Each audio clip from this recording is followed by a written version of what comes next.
Doctor वोयान एक रहस्यमय व्यक्ति एक आकर्षक सामाजिक प्रयोग का परिचय देते हैं। जोड़ों को एक प्राचीन कमरे में 50 दिन बिताकर $50 लाख कमाने का मौका दिया जाता है, जिसमें प्रत्येक दिन बीतने के साथ पुरस्कार राशि कम होती जाती है। कोई बाहरी संचार नहीं है, मनोरंजन का कोई रूप नहीं है, बस एक दूसरे की संगति। कमरा अपने आप में एक सरल वातावरण प्रदान करता है, लेकिन इसमें उपहार का वादा होता है जिसे पुरस्कार राशि का उपयोग करके प्राप्त किया जा सकता है। नवीनतम प्रतिभागी माइक और केट हैं, जो इस प्रयोग को धन के संभावित मार्ग के रूप में देखते हैं। माइक के लिए यह अवसर एक भाग्यशाली अवकाश की तरह लगता है, जो वित्तीय कठिनाइयों से बचने का एक तरीका है। दूसरी ओर केट इसे मुक्ति के अवसर के रूप में देखती है, सफलता प्राप्त करने का दूसरा प्रयास। केट संभावित दबावों को कम करने के लिए पुरस्कार राशि को साझा करने की योजना का प्रस्ताव करती है, सुझाव देती है कि वे इसे एक स्थिर भविष्य के लिए निवेश करें। हालांकि माइक इस धारणा को खारिज कर देता है, इसके बजाय अप्रतिबंधित भोग के जीवन की कल्पना करता है। एआई आवाज नियमों को दोहराती है, उनके कारावास के वातावरण को स्थापित करती है।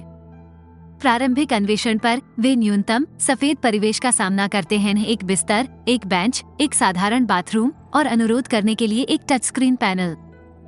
समय के बीतने को दर्शाने के लिए कमरे की रोशनी बदल जाती है और एक उल्टी गिनती घड़ी उनके घटते दिनों की याद दिलाने का काम करती है। पौष्टिक लेकिन नर्म भोजन सफेद पात्रों में दिया जाता है। बदलती रोशनी सुबह, दोपहर, शाम और सोने के समय को इंगित करती है, जिसमें टच स्क्रीन अलार्म घड़ी के रूप में भी काम करता है। केट की व्यवहारिकता स्पष्ट हो जाती है क्योंकि वह दिनचर्या की भावना पैदा करने के लिए एक प्रारंभिक अलार्म सेट करती है, जबकि माइक एक लापरवाह छुट्टी की कल्पना करता है जिसमें सोने की योजना बना रहा है। उनकी पहली रात को माइक की इच्छाएं उन्हें अंतरंगता की ओर ले जाती हैं, लेकिन केट की निगरानी के बारे में चिंताएं कवर के नीचे एक शांत मुठभेड़ का संकेत देती हैं। जैसे जैसे समय आगे बढ़ता है, कमरा उनकी इच्छाओं, महत्वाकांक्षाओं और कमजोरियों के लिए एक क्रूसिबल बन जाता है। प्रत्येक दिन बीतने के साथ उल्टी गिनती घड़ी की तीव्रता उनके कार्यों को प्रभावित करती है। प्रत्येक नई सुबह के आगमन के साथ केट बाथरूम में जाती है, दर्पण में देखती है और प्रतिज्ञान करती है, अपना उत्साह बनाए रखने और ध्यान केंद्रित करने के लिए दृढ़ संकल्पित होती है। इसके बाद स्नान होता है और उनके कपड़े धोने के स्थान में गायब हो जाते हैं। उनकी जगह सादा फिर भी थोड़ा अधिक रंगीन पायजामा ले लेता है। बोरियत से बचने के लिए केट ने प्रयोग के पीछे वोयान की प्रेरणाओं पर अनुमान लगाया। माइक उस वृत्तचित्र के बारे में बताता है जिसे उसने रहस्यमय वैज्ञानिक के पिछले प्रयास के बारे में देखा था, जो एक ब्लू कॉलर परिवार के लिए त्रासदी में समाप्त हुआ था। वॉन के इरादे मायावी बने हुए हैं, उनकी गहरी जेबें मानवीय अनुभव के लिए साजिश से प्रेरित अनूठे प्रयोगों को बढ़ावा देती हैं। मनोरंजन अनुमान से जल्दी ही एक चुनौती बन जाता है। केट ध्यान को अपनाती है, जबकि माइक कभी कभी हमेशा मौजूद उल्टी गिनती घड़ी से मोहित हो जाता है। उनके दार्शनिक चिंतन में सफेद रंग के प्रतीकवाद का विश्लेषण करने से लेकर दांत ब्रश करने के लिए सबसे उपयुक्त दिशा पर बहस करना शामिल है। केट ने अपने बांझ परिवेश में आराम से सोने के माइक के संघर्ष के खिलाफ पुरस्कार की लड़ाई पर ध्यान केंद्रित करने की याद दिलाई। पुष्टिकरण और बिस्तर बनाने की उसकी दैनिक दिनचर्या सुव्यवस्थित रहती है और वह माइक के लिए सकारात्मकता का प्रतीक है। जैसे ही केट ध्यान लगाती है, माइक व्यायाम करना शुरू कर देता है और अपनी ऊर्जा को दौड़ने में लगाता है। ये जोड़ा रचनात्मकता के साथ खुद को ढालता है, हाथ से ताली बजाने वाले खेल, मार्को पोलो और अचानक नृत्य में संलग्न होता है। पजामा का आदान प्रदान किया जाता है, डुप्लीकेट मूल सेट को प्रतिबिंबित करते हैं। समय के साथ वे एक ऐसे कीट का पता लगाते हैं जिसने उनकी बेदाग दुनिया में घुसपैठ कर ली है। माइक एक अजीब से मनमोहक प्रदर्शन में इसे खिलाने का प्रयास करता है, लेकिन एआई द्वारा उसे याद दिलाया जाता है कि भोजन पूरी तरह से उनके उपभोग के लिए है। उनके सीमित वातावरण के भीतर एक कीड़े के साथ माइक की अप्रत्याशित मुठभेड़ बहस और टकराव की एक श्रृंखला शुरू करती है, जिससे उनके अलगाव के तनाव उजागर होते हैं। बग के भाग्य के लिए चिंतित माइक खुद को छोड़े बिना इसे जारी करने का एक तरीका खोजता है, लेकिन केट की व्याख्या की सरलता की वक्ता केवल बाहर की ओर संचारित करता है। माइक के बाहर निकलने का बटन दबाने के आवेगपूर्ण निर्णय से टकराती है। एक गर्मागर्म बहस होती है क्योंकि केट को डर है कि एक बटन दबाने से भी नुकसान हो सकता है। असहमति बढ़ जाती है, दोनों एक दूसरे के मूल्यों और उद्देश्यों के साथ अपनी हताशा व्यक्त करते हैं। माइक केट पर कीड़े के लिए करुणा की कमी का आरोप लगाता है, जो उनकी अलग अलग मान्यताओं के बारे में एक व्यापक तर्क को ट्रिगर करता है। केट माइक के शाकाहार को उसकी विशेषाधिकार प्राप्त परवरिश के खिलाफ विद्रोह के रूप में बताती है। ये सुझाव देती है कि यह उसके संपन्न पिता से खुद को दूर करने की एक रणनीति है। तनाव चरम पर पहुंच जाता है जब केट गलती से बग पर कदम रखती है, जिससे माइक का विश्वास और उनके पहले से ही नाजुक संबंध तनावपूर्ण हो जाते हैं। माइक का मूड बिगड़ जाता है और वह एक दिन एक कोने में रोते हुए बिताता है। यह महसूस करते हुए कि उनकी आल से एक टोल ले रही है, वो कार्रवाई करने का फैसला करता है। वो उनकी पुरस्कार राशि के एक हिस्से का उपयोग एक एकल हरे रंग के क्रेयॉन को प्राप्त करने के लिए करता है, जो उनकी कला के लिए एक विनम्र लेकिन शक्तिशाली उपकरण है। वो कमरे की पक्की दीवारों को सजाता है, उनके बांझ वातावरण में रंग और जीवन का इंजेक्शन लगाता है। केट चिंतित होकर उसका मॉडल बनने के लिए कहती है, लेकिन उनकी कलात्मक दृष्टि तब टकराती है जब माइक की अपरंपरागत शैली केट की यथार्थवाद की इच्छा के साथ संघर्ष करती है। जैसे जैसे माइक का रचनात्मक उन्माद जारी रहता है, तनाव कम होता जाता है। क्रेयॉन बाथरूम में हरे रंग के दाग छोड़ देता है, जिससे केट की हताशा बढ़ जाती है। संघर्षों के बावजूद वे अपने सीमित अस्तित्व के बीच खुद को समझ की तलाश में पाते हैं। केट चुनौती के परिमाण को महसूस करते हुए माफी मांगती है और उनकी स्थिति की कठिनाई को स्वीकार करती है। जैसे जैसे उनके दिन बीतते जाते हैं, उनके सीमित समय की साझा अनुभूति दृष्टिकोण में बदलाव को प्रेरित करती है। जैसे जैसे दिन अपने दोहराए जाने वाले पैटर्न में सामने आते हैं, दंपति का एकांत एक उदास मोड़ लेता है जब वे अपने कमरे में एक बंदूक से लड़खड़ाते हैं। इस हथियार की उपस्थिति परेशान करने वाले सवाल उठाती है और वे इसे बिस्तर के नीचे छिपाने का विकल्प चुनते हैं, जो उनकी कैद की याद दिलाता है। एकरूपता के बीच कनेक्ट टाइम के साथ आशा की एक किरण उभरती है, जो उनके प्रियजनों से संदेश प्राप्त करने का एक दुर्लभ अवसर है। माइक की बहन का एक संदेश उसे खुशी से भर देता है, फिर भी यह एक गलतफहमी को भी उजागर करता है, जिसका अर्थ है कि वो और केट अब साथ नहीं हैं। जबकि माइक को इस संबंध में सांत्वना मिलती है, केट का अनुभव गंभीर हो जाता है क्योंकि वह अपने पिता का एक वीडियो देखती है जो अब बेघर हैं।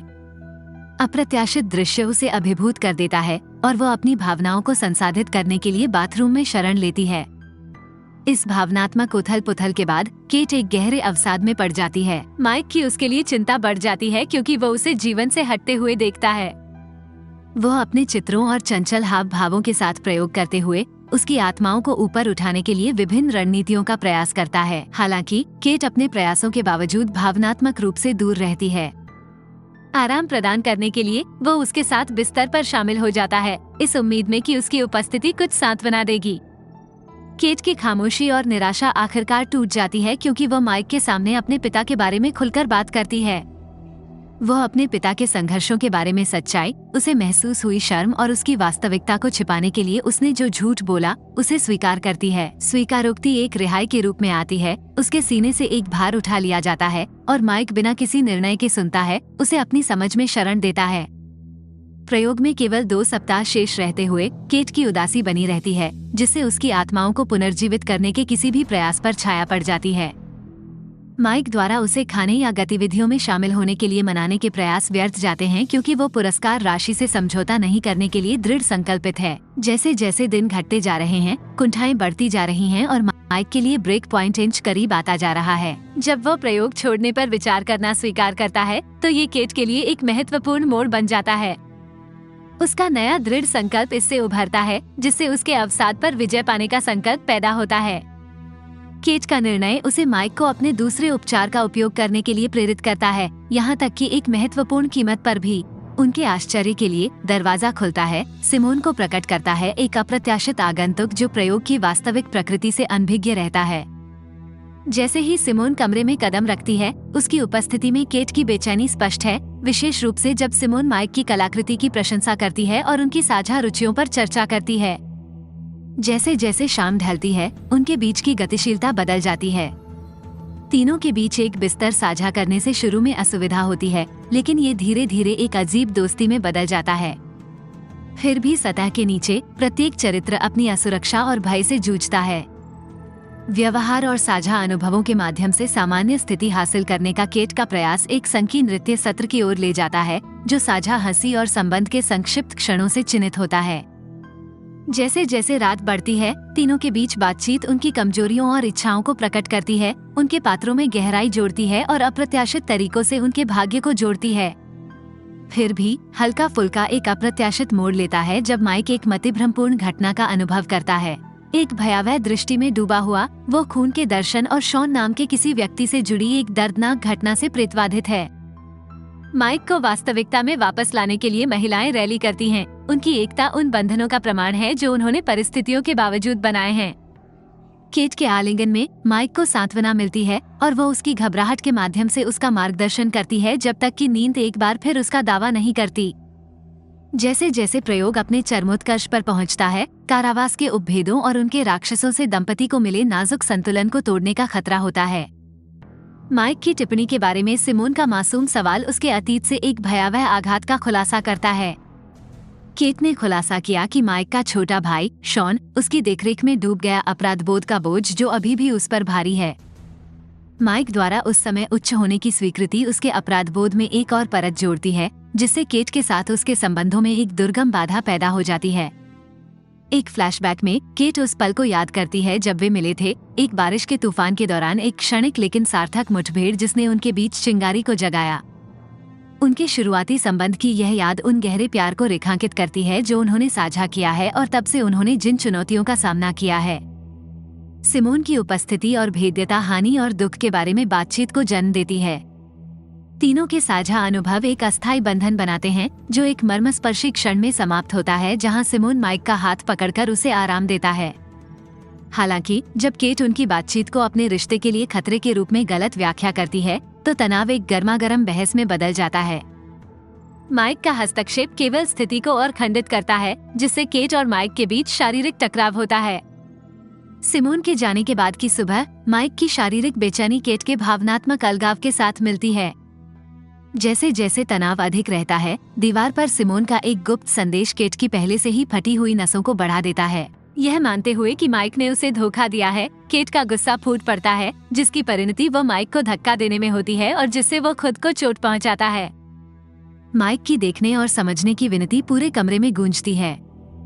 वो केट के प्रति अपने समर्पण और प्रतिबद्धता को उजागर करते हुए उनके रिश्ते के लिए किए गए बलिदानों को गिनता है।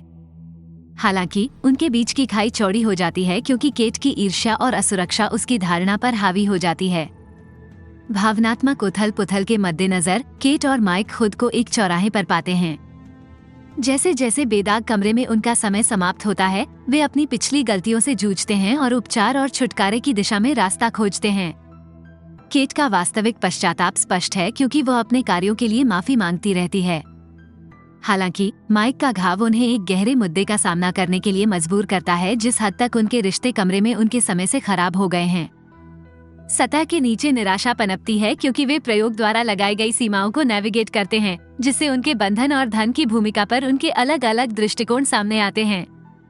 माइक का प्रयोग छोड़ने का निर्णय एक महत्वपूर्ण क्षण है, एक मान्यता की कमरे की सीमा ने उनके घावों को ठीक करने के बजाय उन्हें बढ़ा दिया है। केट द्वारा उसे बंदूक की धमकी के साथ रखने के हताश प्रयास के बावजूद माइक दृढ़ रहता है। वो पुरस्कार जीतने की संभावना को पीछे छोड़ते हुए और प्रतीकात्मक रूप से अपने अतीत की सीमाओं से मुक्त होकर बाहर निकलता है। महीनों बाद एक मौका मिलने पर माइक और केट फिर से मिलते हैं। कमरे में उनके समय के घाव बने हुए हैं, लेकिन उनकी बातचीत में नवीनीकरण की भावना है। कमरे से बाहर निकलने के बारे में केट की मायावी प्रतिक्रिया आत्मखोज और परिवर्तन की व्यक्तिगत यात्रा का संकेत देती है। सद्भावना के एक अप्रत्याशित संकेत में वे एक सैर और एक बातचीत साझा करते हैं, जिससे केट का गुमनाम दान होता है जो दूसरों की बेहतरी में योगदान देता है।